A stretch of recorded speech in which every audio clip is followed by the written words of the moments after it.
Cerca de 1920, el mundo atravesaba una etapa de reconstrucción. Finalizada la Primera Guerra Mundial, se presentaban nuevas formas de gobierno en el escenario nacional e internacional. Muchos docentes y pedagogos se preguntaron cómo adecuar la educación a los nuevos tiempos. Así fue como entre la década de los 20 y la de los 30 comenzaron a aplicarse propuestas pedagógicas que llegaban de los Estados Unidos y de Europa, conocidas como la Escuela Nueva.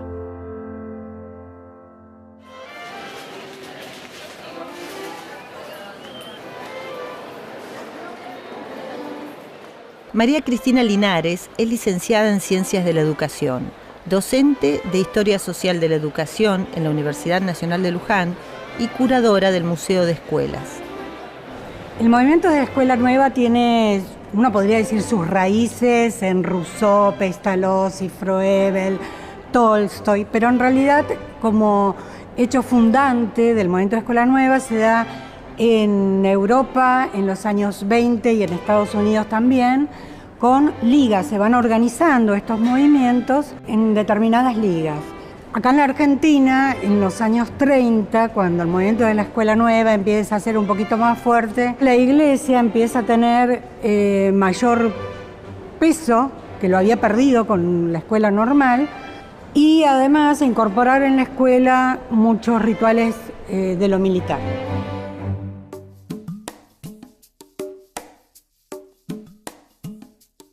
El paso del tiempo genera todo tipo de cambios en las sociedades, hecho que vemos reflejado en las costumbres, en los modos de vestir o de comunicarse. Cuando Lucio comenzaba a experimentar con piedras, los geólogos no usaban imágenes satelitales para estudiar la corteza terrestre.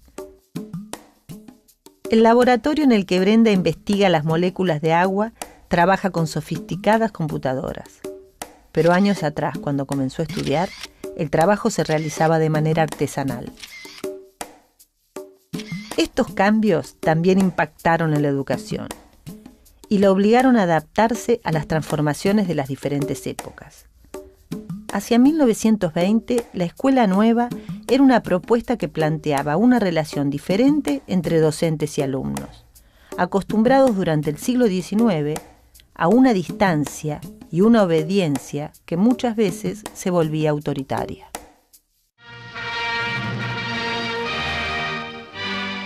El presidente de la República en su primera clase señaló que el país necesita muchos hombres inteligentes y capaces, pero ante todo, buenos. El ideario de la Escuela Nueva se basaba en 7 principios que debían regir la educación. Fueron establecidos por Adolphe Ferrier, un pedagogo suizo que visitó Argentina. Entre ellos se contemplaba el respeto por la individualidad de cada niño, potenciando su espiritualidad y sus intereses, la concepción de la disciplina y la cooperación, como valores que podían ser pensados entre maestros y alumnos, la instrucción común para ambos sexos, que aspiraba a la unidad entre niños y niñas con el objetivo de enriquecerse mutuamente, y el ideal de ciudadanía, que debía ejercitarse en todo estudiante para que llegara a ser un ser humano pleno y consciente de su dignidad.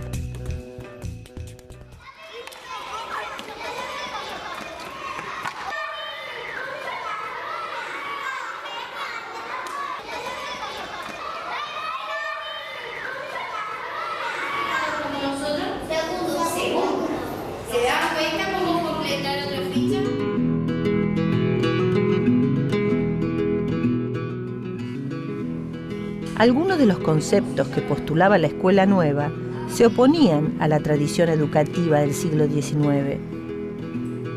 Una de las ideas profesaba el paidocentrismo, que rescataba el rol del alumno y le restaba centralidad al docente en el trabajo dentro del aula. Con estos nuevos postulados, los aportes concretos de los alumnos cobraban un nuevo valor. La Escuela Nueva propició novedades en la educación argentina, tales como el uso de pupitres móviles, la imprenta en la escuela, el uso del cuaderno de clase único y la supresión de la tarima docente.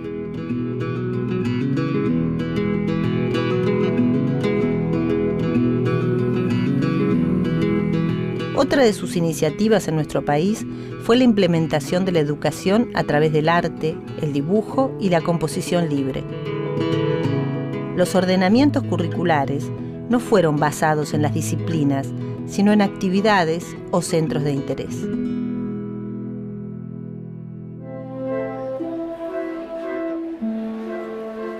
La historiadora Adriana Puigros ubica a los representantes del movimiento de la Escuela Nueva en un grupo que serían los orgánicos, que son los que trabajaron dentro del sistema, modificando en parte lo que era la escuela normal. Otro grupo que serían los transgresores, que dentro del sistema quisieron cambiar cuestiones curriculares o prácticas, pero también están los radicalizados, que ella nombra como los que no querían solo cambiar la escuela, sino que la escuela llegue a cambiar a la sociedad. Otros historiadores critican al movimiento de Escuela Nueva diciendo que no quisieron cambiar el alcance de la escuela, que la escuela llegue a todos los niños en cuanto a número, o cambiar los contenidos en sí, o cambiar la propia estructura del sistema, sino que se adecuaron a modificar el cotidiano escolar. El movimiento de Escuela Nueva en Argentina se dio siempre a partir de la escuela pública, muy diferente a lo que pasó en otros lugares como Europa o Estados Unidos. Durante las décadas de los 60 y los 70 se plantearon innovaciones pedagógicas que profundizaban varios de los principios de la Escuela Nueva. Algunos de sus principales referentes fueron el suizo Jean Piaget, el suizo nacionalizado argentino Enrique Pichon Rivière y el brasileño Paulo Freire. Con matices, todos ellos sumaron aproximaciones conceptuales como la pedagogía antiautoritaria, la psicogénesis, el psicoanálisis, la pedagogía institucional, la psicología social y la pedagogía de la liberación. Los aportes de profesionales como Florencio Escardó y Eva Giberti hicieron que se acercaran las concepciones de la pediatría y el psicoanálisis sobre la infancia. Se hacía notar que el centro ya no estaba en el niño, sino en el niño en grupo. Otro aporte de esta etapa fue la pedagogía de la recreación, que planteaba una educación física más relacionada con la expresión, con juegos, canciones grupales, dramatizaciones y un nuevo vínculo con la naturaleza mediante la organización de campamentos y salidas con el grupo educativo. El cambio conceptual que atravesó la renovación pedagógica en los primeros años de la década de los 70 impuso una nueva mirada sobre la infancia. Nuevas camadas de profesionales asociados a la crianza de los niños contribuyeron a la comprensión de ellos como sujetos con derechos, sexo, celos y necesidad de explicaciones.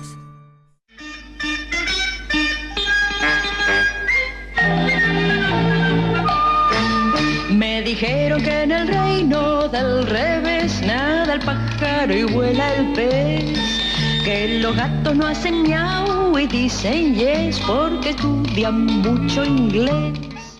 La renovación cultural de la época dio lugar también al cultivo de un arte para niños.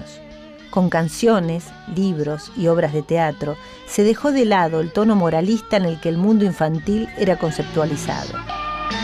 Me dijeron que en el reino del revés nadie baila con los pies, que un ladrón es vigilante y otro es juez y que 2 y 2 son 3.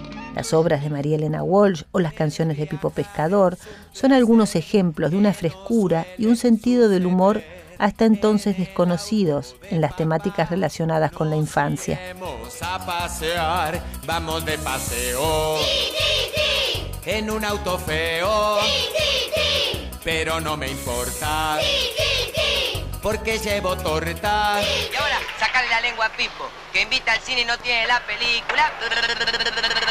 Juro por Dios nuestro Señor y estos santos evangelios, desempeñar con lealtad y patriotismo el cargo de presidente de la nación. A partir de 1983, la recuperación de la democracia trajo cambios que impulsaron renovaciones pedagógicas, conocidas como corrientes constructivistas. Una de las áreas que más cambios atravesó fue el área del aprendizaje de la lectoescritura. El eje estaba en comprender el aprendizaje como un proceso de construcción del sujeto. El alumno dejaba de ser considerado como un ser vacío de conocimientos para pasar a ser entendido como un sujeto que está en continua producción de conceptos para comprender la realidad. Esto lo aleja de las posiciones didácticas basadas en la memorización, la repetición o la aplicación de los saberes.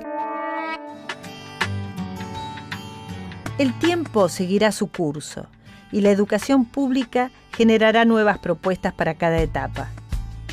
Evolucionar, crecer, comprender cuáles son los problemas y cómo solucionarlos.